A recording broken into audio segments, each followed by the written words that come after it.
হেদায়াতের কমলতার দিকে যদি আসেন, যে কোরআনুল কারীমের হেদায়াত কি রুক্ষ না কমল, কোরআনুল কারীম কিভাবে মানুষের অন্তরে প্রভাব বিস্তার করে, সেই দিকে যদি আসেন, তাহলে আল্লাহ রাব্বুল আলামিন বলেছেন ওয়ালাকিন জাআলনাহু নূরান নাহদি বিহি মান নাশা, আমি কিতাবটাকে একটা আলো, একটা প্রদীপ করে দিয়েছি।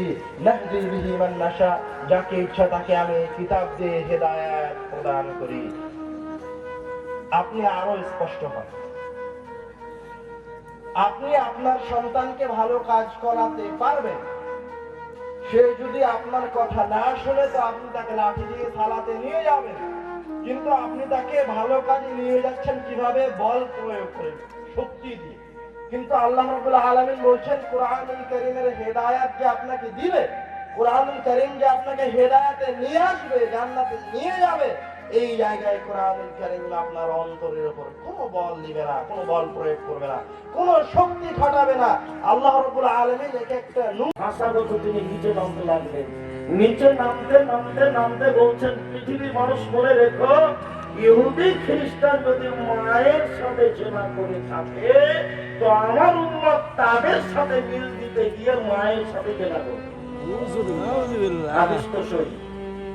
আপনি বগুড়ার মানুষ, মাথায় টুপি আছে, প্রতি রামাজানে উমরা করেন, হজ করেন, এখন আপনার মেয়ে আপনার সাথে আছে, স্কিন পায়জামা পরে আছে, আপনি হাজি, আপনার লজ্জা হয় না, শরম হয় না? লজ্জা একটা ভাষা, আপনি জানেন না? লজ্জা একটা শব্দ আপনার যেটা জানা নাই কেন?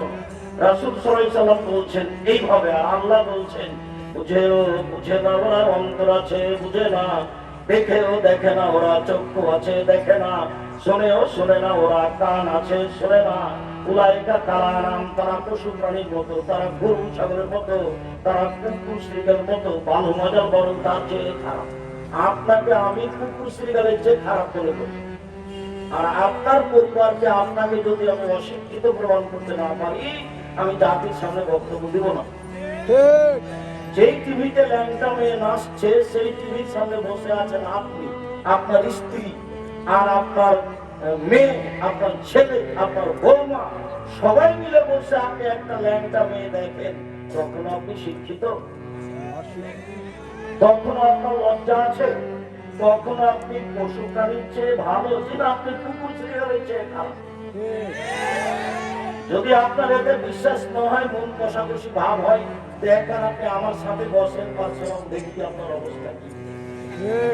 আমি 30 বছর থেকে বলছি, আপনাকে যদি আমি মূর্খ প্রমাণ করতে না পারি, আজকে বগুড়ার মাটিতে বক্তব্য চালু করেছি, বক্তব্য চলে যাবো, আর কোনদিন জাতির সামনে আসবো না।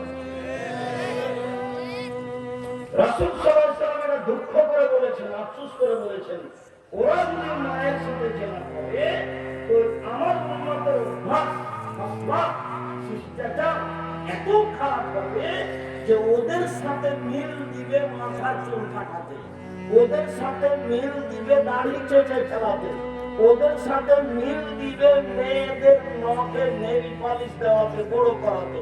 এটা তো ইহুদি খ্রিস্টানদের পতিতালয়ের মেয়েদের বৈশিষ্ট্য।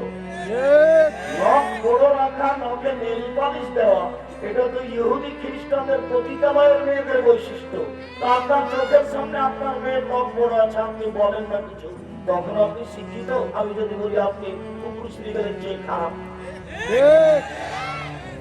আপনাকে তো আমি 30 বছর থেকে বলছি যে নখে নেইল পালিশ দেওয়া, নখ বড় রাখাটা ইহুদি খ্রিস্টানদের পতিতালয়ের মেয়েদের বৈশিষ্ট্য। এটা আপনার হিসাব হয় না কেন? সব নবীদের বৈশিষ্ট্য ছিল 10টা, সব নবীদের অভ্যাস ছিল 10টা, সব নবীদের খাসলাত, স্বভাব ছিল 10টা, তার একটা হলো নখ কেটে ফেলা। আপনারও বড় আছে, আপনার মেয়েরও বড় আছে। আমার উম্মত ইহুদি খ্রিস্টানদের সাথে মিশে যাবে। খ্রিস্টান মেয়েদের দাম দেয়নি, তারা যখন মেয়েরা যুবতী হয়েছে তখন তাদের সাথে জেনা আরম্ভ করেছে, যখন তাদেরকে আর ভালো লাগবে না তখন তাদের সাথে জেনা বন্ধ করে বৃদ্ধাশ্রমাগারে দিয়ে দিবে। এই হলো নারী। আর ইহুদি বলেছে যে ওরা তো হলো ডাইনি, মহিলা হচ্ছে ডাইনি, ওরা হলো পেতনি, ওরা স্বামীকে খেয়ে নেয়। বগুড়াতে আজও হাজারো গ্রাম আছে যে গ্রামের মহিলারা বলে যে স্বামীর নাম ধরতে হয় না, নাম ধরলে স্বামী মারা যাবে। নাউজুবিল্লাহ। এটা হলো ইহুদিদের স্বভাব, এটা হলো ইহুদিদের স্বভাব। ইহুদি বলছে যে ও তো মানুষ নয়, ও তো ডাইনি, ও তো স্বামীকে খায়, ও তো মানুষকে খায়। ও আবার কি? ও কিছুই না, ও কোনো জাতি নয়, ওর 5 পয়সা দাম নয় সমাজে। আপনি আজকে একটা বই কিনে দেখুন, বই নাম হচ্ছে কেন এই নির্যাতন, কি তার প্রতিকার। এবং রোকিয়া লিখেছে অবরোধবাসিনী, মুসলিম মহিলা অবরোধবাসিনী। বগুড়া ট্রেন স্টেশনে বগুড়া জেলার কিছু মহিলা হজ করতে যাবে, তো ওরা পর্দা করে, তো ট্রেনে যাবে ঢাকা, তখন ওদেরকে পর্দার কারণে একটা বড় চাদর দিয়ে 3-4-5 জনকে ঢাকা। তখন টিকিট মাস্টার একটু বের হয়েছেন, বাইরে দেখবেন সবকিছু দেখছেন, অনেকগুলি বস্তা মনে হচ্ছে পর্দা দিয়ে ঢাকা আছে, তো পা দিয়ে লাঠি মেরে মেরে দেখছেন যে এগুলো কিসের বস্তা। বেগম রোকিয়া লিখছে এভাবে, তাকে নিয়ে আমি না চিনি, তোমার মতো অশিক্ষিত মানুষ বেঁচেছে। আমি তো বলেছি আমি কখনো ঠাকুরের গানকে প্রাধান্য দিইনি। ঠাকুর বলেছে ঠাকুর হলো জাতির শত্রু, ঠাকুর মুসলমানের শত্রু, ঠাকুর ঢাকা বিশ্ববিদ্যালয়ের শত্রু, ঠাকুর হলো খ্রিস্টানদের সবচেয়ে বড় দালাল। মুসলমানেরা বাংলাদেশে বিপদে থাকে ইহুদি খ্রিস্টানের হাতে, আর ঠাকুর লন্ডনে বসবাস করে। এই ঠাকুর বলে ও কালিমা তোমার আকাশ, ও কালিমা তোমার বাতাস। আমি আজ থেকে 30 বছর পূর্বে বলেছি তোর বাপের আকাশ। কোর্টে 5,000 টাকার মামলা হলো, আমি ঠাকুরের অপমান করেছি। আমি ঠাকুরের অপমান করিনি। ঠাকুর বলেছে ও কালিমা তোমার আকাশ, ও কালিমা তোমার বাতাস। আমি বলেছি তোর বাপের আকাশ কালিমা। মুসলমানের বাচ্চারা অশিক্ষিত, ও প্রাধান্য দিতে পারে ঠিক ঠাকুরকে, তার গানকে প্রাধান্য দিতে পারে। আমি আপনার দেহে যতদিন শ্বাস আছে ততদিন ঠাকুরের এই গ্রামের আমি দিনে ঠাকুরের গ্রামের আমার কাছে নাই। ঠাকুরের গোটা দেখতে মুসলিম, ঠাকুর নিজে হিন্দু, ঠাকুরের কলম হিন্দু, ঠাকুরের কর্ম হিন্দু, ঠাকুরের জাতি হিন্দু, ঠাকুরের গান হিন্দু। ঠাকুরের কথা আমার ছেলে মেয়ে পড়বে। 1971 সাল থেকে বাংলাদেশে আজ পর্যন্ত কোন শিক্ষিত মানুষ শিক্ষামন্ত্রী হয়েছে এটা আমার জানা নাই। আমি খ্রিস্টানের দালাল ঠাকুর, সেই ঠাকুরের গান আমার ছেলে মেয়ে পড়বে এটা আমি কোনোদিন গ্রহণ করিনি। জাতি যদি রাস্তাঘাট করে দিতে না পারি, জাতি যদি স্কুল কলেজ করে দিতে না পারি, জাতিকে চূড়ান্ত সঠিক ধর্ম দিতে পারবো ইনশাআল্লাহ। ধর্মের ব্যাপারে জাতিকে ফাঁকি দিয়ে পরকাল হারাতে রাজি নই। এইভাবে দিন কাটাতে আমি আব্দুর রাজ্জাক বিন ইউসুফ প্রস্তুত নই। সঠিকটাই জাতির কাছে পেশ করার চেষ্টা করব ইনশাআল্লাহ। মহারাজা আল্লাহর হাতে বলছিলাম, সম্মানিত দিনী ভাই বোন, ইহুদি মুসলমানদের দাম দেয়নি, খ্রিস্টান দেয়নি, হিন্দু দেয়নি। ইসলাম আসার পূর্বের নাম হচ্ছে জাহেলিয়াতের যুগ। জাহেলিয়াতের যুগে মেয়েদের দাম দেওয়া হয়নি। জাহেলিয়াতের যুগে, বন্যতার যুগে, বর্বরতার যুগে দাম দেওয়া তো হয়নি। সেই যুগে মেয়েদেরকে মাটিতে পুঁতে দেওয়া হতো। মুসা আলাইহিস সালাম যখন ফেরাউনের কাছে গেলেন, গিয়ে মুসা আলাইহিস সালাম ফেরাউনকে বললেন যে বনী ইসরাইলকে ছেড়ে দেন, স্বাধীনতার দরকার আছে, স্বাধীনভাবে বসবাস করতে চাই। আপনি আমাদেরকে দাস দাসী করে রেখেছেন, আমার বংশের লোকেরা আপনার বাড়ির দাস, আর আমার বংশের মহিলারা আপনার বাড়ির দাসী। আপনি তাদের সাথে জেনা করে সময় করে তাদেরকে আপনি এভাবে রাখেন যুগ যুগ ধরে, আপনার বয়সে 1500 বছর। তো আমি এসেছি আপনি বনী ইসরাইলকে ছেড়ে দেন। বনী ইসরাইলকে আমাদের সাথে ছেড়ে দেন, আপনার অধীনে দাস দাসী হিসেবে রাখতে চাই না। লম্বা বক্তব্যের এক পর্যায়ে মুসা আলাইহিস সালাম যখন এই কথা বললেন, আলা ফেরাউন বলল, আলাম নুরাব্বিকা ফিনা ওয়ালিদা, কি ব্যাপার, তোমাকে আমি শিশুকালে বহুদিন লালন পালন করিনি? ওলা বিস্তাফিনা মিন উমরিকা সিনিনা, তুমি তো আমার কাছে তোমার বয়সের বহু বছর ছিলে, তুমি কি সেই মূসা নও? অফালতা ফালাতাকা আল্লাতী ফালতা, তুমি যা করেছ, তুমি তোমার কর্ম করেছ, এক থাপ্পড়ে তুমি মানুষ মেরেছ, আনতা মিনাল কাফিরিন, তুমি বড় অকৃতজ্ঞ। ফিরআউন মূসার সামনে এই ঘোষণা দিল। যখন মূসা আলাইহিস সালাম বললেন দাস হয়ে থাকতে রাজি নই, মূসা আলাইহিস সালাম বললেন, কারা ফালতু, জি আমি এক থাপ্পড় মেরে মানুষ মেরেছি, থাপ্পড় দিয়ে মানুষ মেরেছি, কথাই ঠিক।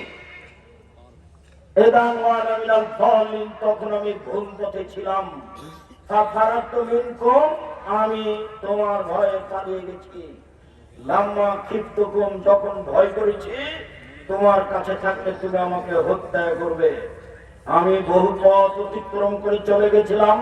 ফাওয়াহাবালি রাব্বি হুকমান, আমার প্রতিপালক আমাকে জ্ঞানে গুণে পূর্ণ করেছেন। ওয়াজআলানি মিনাল মুরসালিন, আমাকে নবী করেছেন। ওয়াতিলকা নি'মাতুন তামুন্নুহা আলাইয়া, হ্যাঁ আপনি আমার প্রতি অনুগ্রহ করেছেন, শিশুকালে আপনি আমাকে লালন পালন করেছেন, অনুগ্রহ করে আপনি খোটা দিয়েছেন, এই সুবাদে আপনি বনী ইসরায়েলকে দাস-দাসীতে পরিণত করেছেন, আপনি বড় উদ্ধত স্বৈরাচার সীমা লঙ্ঘন করেছেন। সেই দিন মূসা আলাইহিস সালাম ফিরআউনের সামনে এইভাবে ঘোষণা দিয়েছিলেন, সরকারের কাছে টাকার জন্য যেতে হবে না, সরকারের কাছে দাওয়াতের জন্য যেতে হবে, নিজের স্বাধীনতার জন্য যেতে হবে, নিজের ব্যক্তিত্ব হারানোর জন্য সরকারের কাছে যেতে হবে না। ফিরআউন কোন সাধারণ সরকার নয়, ১,৫০০ বছর থেকে বলে আসছে আমি আল্লাহ।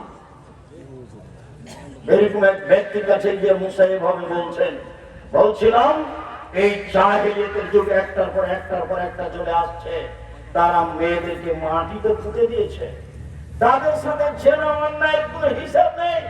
জাহেলিয়াত মানে জাহেলিয়াত, স্বামী মারা গেলে 1 বছর তাকে শোক পালন করতে হবে বাড়ির পিছন দিকে কুঁড়ে ঘরে, জাহেলিয়াত, বুখারী মুসলিমের হাদিস। স্বামী মারা গেলে, হিন্দুরা তো স্বামী মারা গেলে বাস বিবাহ হবে না, বিধবা বিবাহ বাতিল। বঙ্কিমচন্দ্র চেষ্টা করে, রাজা রামমোহন রায় চেষ্টা করে, খুব একটা সফল হতে পারেনি, আজও হয় না। হাজারো মেয়ে কম বয়সে মারা গেছে, বাপের বাড়িতে আছে, ভিক্ষে করে খাচ্ছে, তারা এটা গ্রহণ করেনি, তারা শিক্ষিত মানুষ নয়, তারা মেয়েদের দাম দিতে হবে কিভাবে জানেনি তারা। জাহেলিয়াতের যুগে স্বামী মারা গেলে 1 বছর বাড়ির পিছন দিকে থাকতে হবে একটা কুঁড়ে ঘরে, তাদেরকে খাবার দেওয়া হতো ওই প্লেটে, যে প্লেটে চুলা থেকে ছাই উঠানো হয়, ওদেরকে খাবার দেওয়া হতো পানির একদম একটা টিনের প্লেট, ময়লা যুক্ত, 20 পুষ্ট হলে মানুষকে যেভাবে প্লেট বাসন দিয়ে থাকে সেইভাবে বিধবা নারীকে দেওয়া হতো। 1 বছর পরে তাদের বৈধ হওয়ার জন্য, স্বামী মারা গেছে শোক পালন থেকে পবিত্র হওয়ার জন্য অনেক সমস্যা ছিল, সেই সমস্যাগুলো বুখারীতে উল্লেখ হয়েছে। আপনাকে আমি মুখামুখি বলতে লজ্জা পাচ্ছি, তাই ছেড়ে দিলাম। জাহেলিয়াতের যুগে মেয়েদের দাম দেওয়া হয়নি। মহান আল্লাহ বলেন, অকারনা ফি বুয়ুতিকুন্না ওয়ালা তাবাররাজনা তাবারুজাল জাহিলিয়াতিল উলা, হে মুসলিম মহিলা, তোমরা বাড়িতে থাকো। বর্ণতার যুগে, বর্বরতার যুগে, অসভ্যতার যুগে নারীরা যেভাবে যৌবনকে বিক্রি করে, বর্বরতার পরিচয় দিয়ে রাস্তাঘাটে ঘুরতে, সেইভাবে ঘুরো না, তোমাদের মান সম্মান আছে। জাহেলিয়াতকে লক্ষ্য করে আল্লাহ বলছেন, ওয়াইদা বুশরা আহাদুম বিল উনসা ওয়াল্লা ওয়াজহুহু মুসওয়াদ্দান ওয়া হুয়া কাযীব।